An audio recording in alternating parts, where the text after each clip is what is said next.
Hello guys, welcome back to our channel Deepu Gayatri official. ఇది Ramzan season కదా. నా ఫ్రెండ్ అయితే డే మొత్తం ఫాస్టింగ్ ఉంటుంది. అసలు ఈవెన్ వాటర్ కూడా తాగకుండా డే మొత్తం అట్లా ఎట్లుంటారో అర్థం కాదు. మార్నింగ్ ఏదో కొంచెం తింటారు, అంటే ఇంటి దగ్గర ఉంటే ఇంట్లోనే చేస్తారు కాబట్టి బాగానే తింటారు. ఇది మా హాస్టల్ కాబట్టి ఇక్కడ ఫుడ్ నార్మల్ గానే బాగుండదు. దాన్ని తిని డే మొత్తం వాటర్ తాగకుండా అసలు గ్రేట్ వీళ్ళందరూ.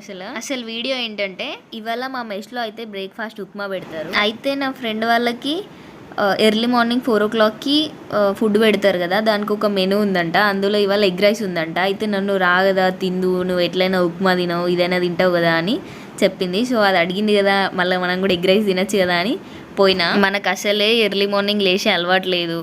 అది కూడా 3:30కి లేపింది మా ఫ్రెండ్. అప్పుడు కూడా ఫుల్ నిద్ర వస్తుంది నాకు. తోపుడు నడుస్తుంటే కూడా ఫుల్ నిద్ర వస్తుంది. వీళ్ళు డైలీ 3 o'clock లేచి బ్రష్ చేసి నమాజ్ చేసి వెళ్ళి మళ్ళీ వచ్చి మళ్ళీ కాసేపు పడుకొని మళ్ళీ క్లాస్లకు పోవాలి. నాకు ముస్కాన్ పరిచయం కాకముందు రంజాన్ అంటే ఫాస్టింగ్ ఉంటారు కదా అని తెలుసు.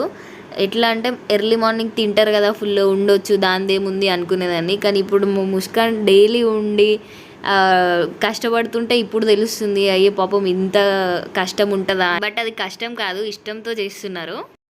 ఇదైతే ఫాస్టింగ్ అయిపోయింది. ఇప్పుడు ఈవినింగ్ 6:30 అట్లా అవుతుంది. వీళ్ళు ఇఫ్తార్ పార్టీ అంటారు దీన్ని. ఫాస్టింగ్ వదులుతారు అన్నట్టు. వీళ్ళైతే ఫాస్టింగ్ ఖర్జూరతోనే వదులుతారు, డేట్స్తో.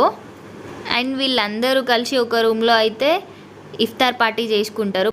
మా హాస్టల్లో ఉన్న ముస్లిమ్స్ అయితే రంజాన్ ఇట్లా సెలబ్రేట్ చేసుకుంటారు.